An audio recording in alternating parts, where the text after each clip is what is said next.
Hello and welcome to another Doctor's Assistant 1 video. Today I'm doing a video on my thoughts on Star Wars The Force Awakens, also known as Star Wars Episode 7.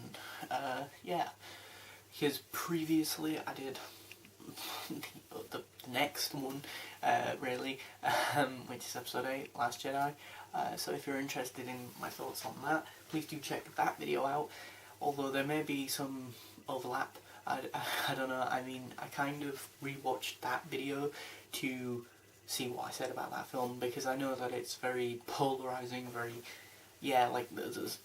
don't think, the one thing I will say about Last Jedi before I fully get into Episode 7 is that there's definitely a strong sense of passion on both sides, i.e. there's no one who says they think that that film's just okay, and that it's very extreme on either end. It's much like me, you either really like it or you really don't like it. But yeah, unlike that video though, I have notes here, and that, so please do comment below if you think the notes are a better thing, or if you preferred the other video even, because I wasn't, I didn't have notes, and it was a lot more sort of spur of the moment, and I was sort of thinking on my feet, as it were. Or do you like the notes? I don't know. I mean, I think I personally prefer the notes, but that's just me. So yeah, on to the. I'll start with the bad things first. The things that I didn't particularly like about this film. One of which is, I know the main criticism and complaint about this film is that it's A New Hope, and that's about it, just A New Hope and that, but it kind of had to be, considering that almost 10 years, almost a decade had gone by without any new Star Wars, so a whole generation of people had grown up probably without knowing anything about Star Wars, not knowing what the Force, lightsaber or anything looked like, or understanding. Okay, maybe they've seen those things, but understanding the importance of them and all the context and what they are in the context of the Star Wars universe, even, But yeah, one of the bad things that I don't particularly like is them just reusing the Death Star in this film. It's kind of cheap, and that. Hooks' character, I never liked him in this film. I know in Episode 8. The video that I did about Episode 8, I stated there I didn't like him, but obviously I would have, if I'd done these videos in order, I'd have probably said that hopefully he progresses or they develop him as a better character, but he doesn't. He started off bad. I don't really like him in Episode 8 either. He's just sort of really undercut by Kylo Ren and Snoke, and just a bit of an annoyance and a wimp and that, and it's annoying. But yeah, I mean, what else? Leia's not in this film that much, but I know I said in Episode 8 video that she wasn't in Episode 8 that much, but obviously comparatively she's actually in this a lot less, and that. But yeah, I think in retrospect now, because I have seen Episode 8 recently of this recording, I do think she is in a lot more, obviously, and that, whereas obviously here she's only in it, 10-20%, if that really. But yeah, how did Maz Kanata, is it? The person with the big glasses, character in that cantina scene, how did she get Luke's lightsaber exactly? That's never explicitly explained in the film. Even just one throwaway line could have been helpful. Although, supposedly, that gets explained in a book, in the Star Wars Force Awakens book that they do, or that they did even, the novel adaptation of the film. She says something as to how she acquired the lightsaber, although I'm analysing and or going over the film, so that still stands as a criticism amongst the film. What else? Luke doesn't really talk at the end of the film, which wouldn't be so bad if it weren't for the fact that if you were to watch Episodes 7 and 8, and that you are meant to in succession, there's the beginning or end, sorry, of this film, and then the beginning of the next film, where for the good, for those two little bits, he just doesn't say anything, which is a bit odd, really. But yeah, Finn using the lightsaber, I'm not a fan of that. Like, I never liked it in the film. I don't like it. I never liked it originally on original viewing. I don't like it now. It's just something that's always bothered me because it makes it, I don't know, like less sort of special when the Jedi can wield a lightsaber, I guess. And I know the point is that anyone can pick up a lightsaber, but I guess the Jedi and the Sith are more skilled at using them, wielding them professionally, as it were, and that to a certain level of skill. But I think as well it was probably done in such a way that people up until the latter end of the film were under the assumption, well, obviously Finn's the new Jedi because that would make more sense than Rey being the Jedi because she's a woman and all that. I assume that's what happened, or that's what J.J. Abrams was going for, and that it as I say, it kind of just devalues the Jedi, in my opinion, when you see other big characters be able to just wield a lightsaber or use the Force, which I do know other characters can use the Force, other characters can be Force sensitive. It's just annoying to me, and it's always been something that's been a little bit of a personal thing that's always given me a bit of a knee-jerk reaction, or I've always had a knee-jerk reaction to it, if anything. What else? The stuff about the Senate, you know, being destroyed and that. In the context of this film, we have no real explanation as to how important they are. So when the Resistance are like, oh my god, the Senate's being destroyed, it's like, okay, lots of people are dying, that's not great, but how significant were they to the Resistance? Were they basically just the people who funded the Resistance, or what? Were they the same Senate from the prequels? Like, what? Like, we have no real explanation as to why we should care about all these planets being blown up, other than there are people on those planets. So that's kind of annoying.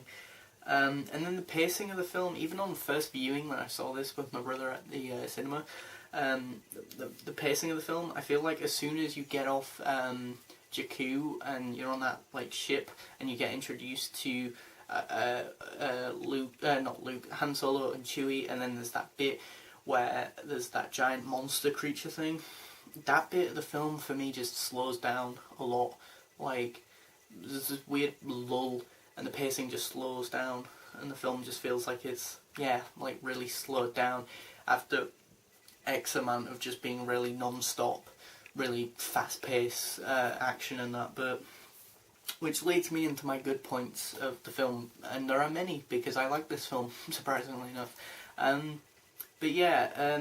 One major thing that I haven't got down here, which would be that it's very accessible. I think if someone came to me and said to me, I've never watched Star Wars, but I want to get into it, which Star Wars film should I start with? I'd honestly show them Episode 7 first and see what they thought of that, and then maybe some of the original films, or maybe the prequels, or maybe, the new-ish trilogy and watch 8 and 9 afterwards. And that, if they really liked Episode 7, because it's such a good jumping on point. It's, it's very accessible and very, paint by numbers, which for hardcore fans is probably very annoying, but for people who are a generation of people who haven't, as I said before, probably grown up with the original trilogy or the prequels, because there's been so much of a gap. I think it was almost, it was definitely over 10 years gap between Revenge of the Sith and Force Awakens. But there's some really good action scenes in this film, and that great action, great lightsaber fights, and that, just that duel in the forest bit I adore, because it's so just sort of not well choreographed, in a sense that the characters are just so bad at hitting each other with the lightsabers, and the lightsaber effects is just phenomenal now. Like, you can see all the strands of the light beams, and the bit with like Rey when she remembers to use the Force and she's breathing, but then there's loads of different shimmers of light on her face, and that is just incredible to me. And that, you know, they're both inexperienced, like, Jedi and Sith, and I like the fact that they're both fairly equally matched and fairly equally inexperienced, basically, you know. And that, as I say, the fight in the woods on Starkiller Base kind of solidifies that for me. So yeah, good action with like spaceships and blaster fights as well as lightsaber fights. Snoke's a really cool, mysterious character. However, obviously what they did in episode 8, spoiler alert, but in killing him really did piss a lot of people off. But, you know, here he is quite mysterious, quite ominous, quite foreboding is definitely the right word I would use, which is great. Finn and Rey's chemistry, I could watch Daisy Ridley and John Boyega just for hours on end, like literally, or years on end. Like, they are just so kinetic, funny, frantic, and their chemistry is just electric, you know. They're just so great on screen, and that, I think, and I love both the characters. Characters are well written, but they're well performed and actualised by the actors, and they're just funny as. Han Solo's death is so emotionally impacting to me, and it's very gut-wrenching, very just sad, and it's very impactful, you know. He continues the tradition of falling from a great height of Star Wars characters, so that's always good.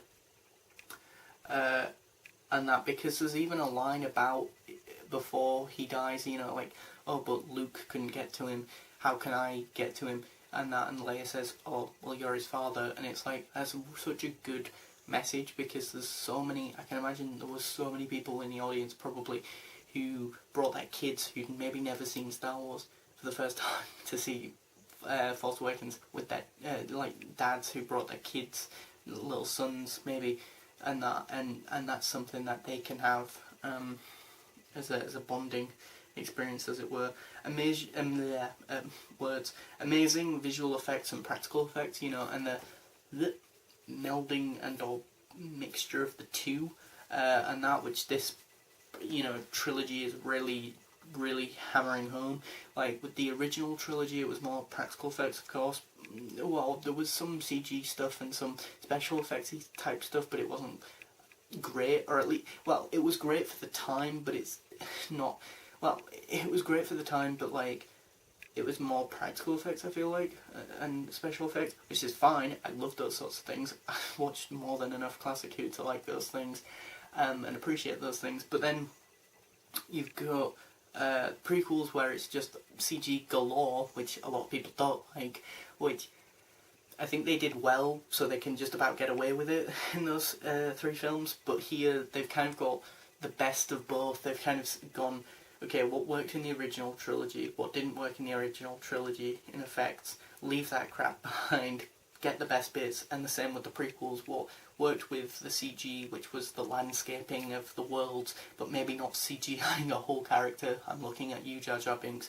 But then, as I say, just meshing the two together. So, good comedy. Like, if anything, I think this one's more comedic and has more comedy than the Last Jedi, which is a common complaint about Last Jedi, that it's too comedic, when actually I think this film's more comedic.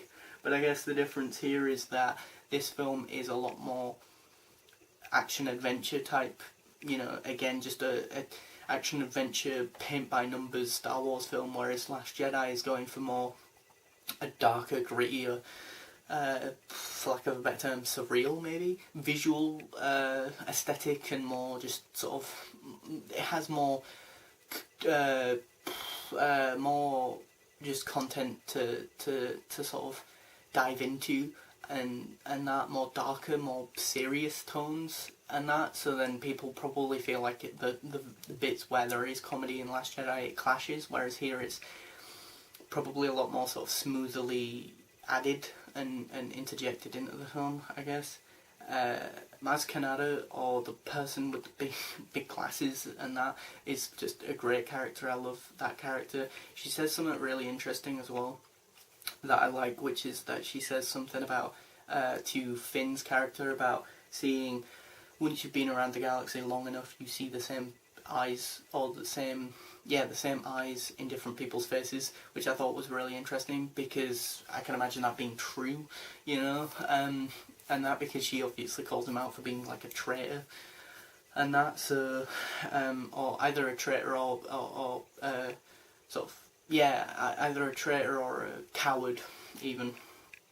Poe Dameron's a pretty cool character. He's kind of, I guess, the closest thing we've got to a Han Solo type character in the new trilogy, and I kind of like it how it's kind of funny that it's the cliffhanger is literally a cliffhanger because Luke is on a cliffside, which I think is kind of funny. But yeah, you know, visually, he's on a cliffside, and that. But yeah, those were my thoughts on Star Wars Force Awakens, or Star Wars Episode 7 Force Awakens. Please do comment below what your thoughts were of Star Wars Force Awakens. Thanks for watching, comment, rate and subscribe.